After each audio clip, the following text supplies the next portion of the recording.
Hi, karibu. I'm glad you found time to join me today. If you are new here, subscribe, hit the notification bell so that you'll be notified when I produce the next episode.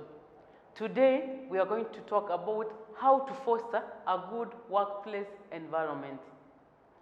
There are many things that good CEOs do to foster a good workplace environment. The first thing is to hire the right staff.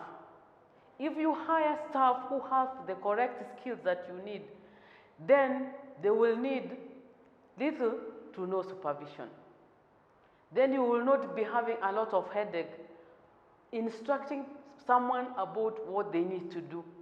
Therefore, it is important from the get-go for you to find out what task do I have in mind, which skills do I need, so that when you are advertising for the skills, you ensure that you are recruiting or hiring the right skilled or the right skills for the task available. Number two, it is about swift decision making. There are some workplaces where it takes so long for a decision to be made. How is your workplace? Are decisions made quickly so that the customers are served well?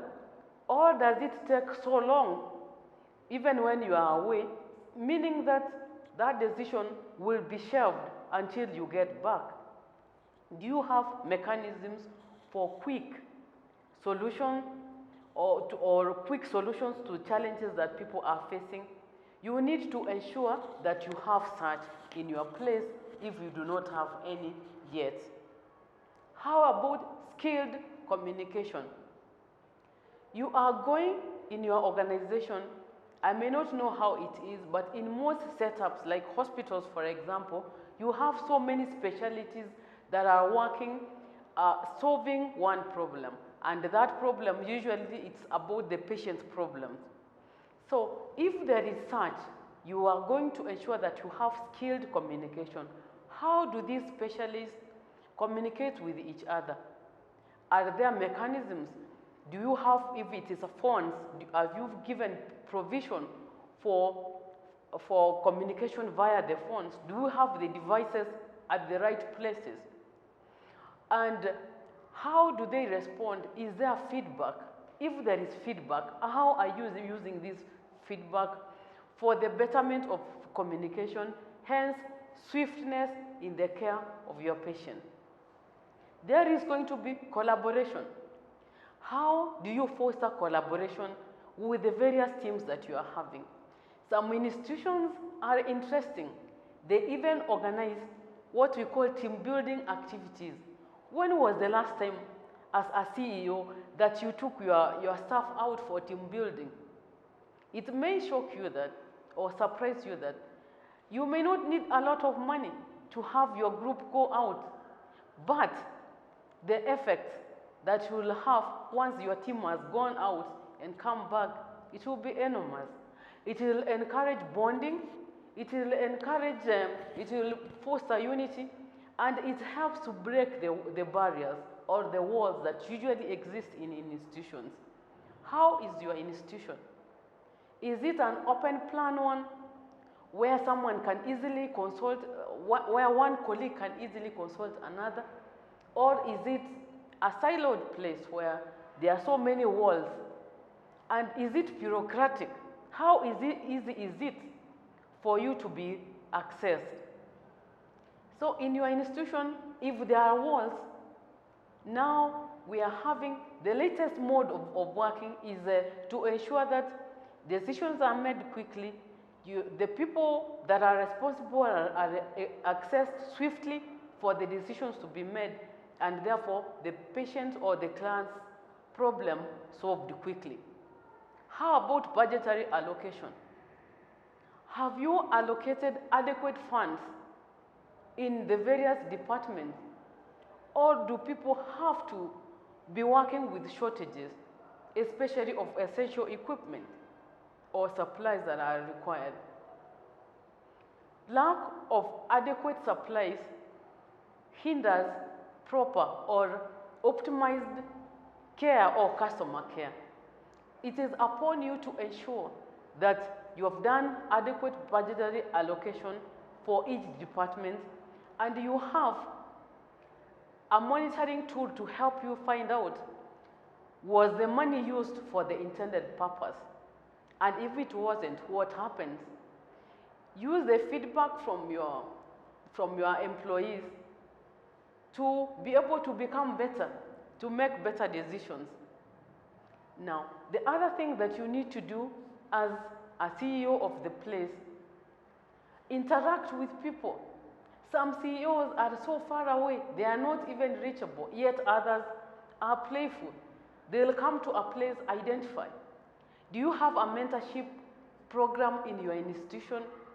We need to mentor the young people who are around us. Which program do you have? Are your staff receptive to the young interns who come there? Because these are the people who are going to take over from the employees that you have. How about SOPs, standard operating procedures? Do you have one employee who, if he or she is away, the work stops? So your organizational activities are paralyzed because they are not there.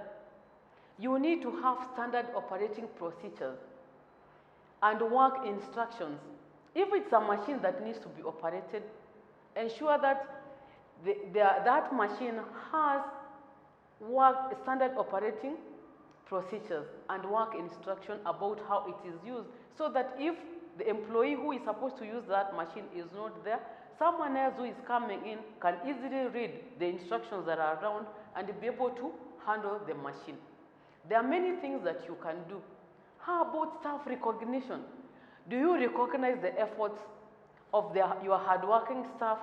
You may find a staff who wakes up very early in the morning, reports at the workplace, and does their work very well, remains available when they are supposed to be available, or even signs out late. How do you recognize this employee? How do you motivate them? It may not even be monetary alone. You can't even tell the person, thank you, I see you, I appreciate what you are doing. So there are so many ways of recognizing your employees for them to know that you appreciate them, you appreciate their work. Because employees who are well appreciated, they will want to go an extra mile. And in the process of going extra mile, your company will be profitable. These are some of the things that you do in the workplace, and even preparing something like tea, where people will come take tea as they speak, so that each person doesn't feel like they are so much alone and closed in their own place. Do they come for a cup of tea, coffee, or cocoa within your area? It may look like it can be expensive, but in the long run, what you will achieve, it will foster unity, bonding in the workplace. These are some of the things that you can do as a CEO or as a manager to make sure that the workplace environment is very conducive for your employees to work in. Because by the end of the day, you want your place to be profitable, and employees who are happy, who are recognized, who are appreciated, usually produce more for you, and then you become profitable. Thank you, and see you again in the next one.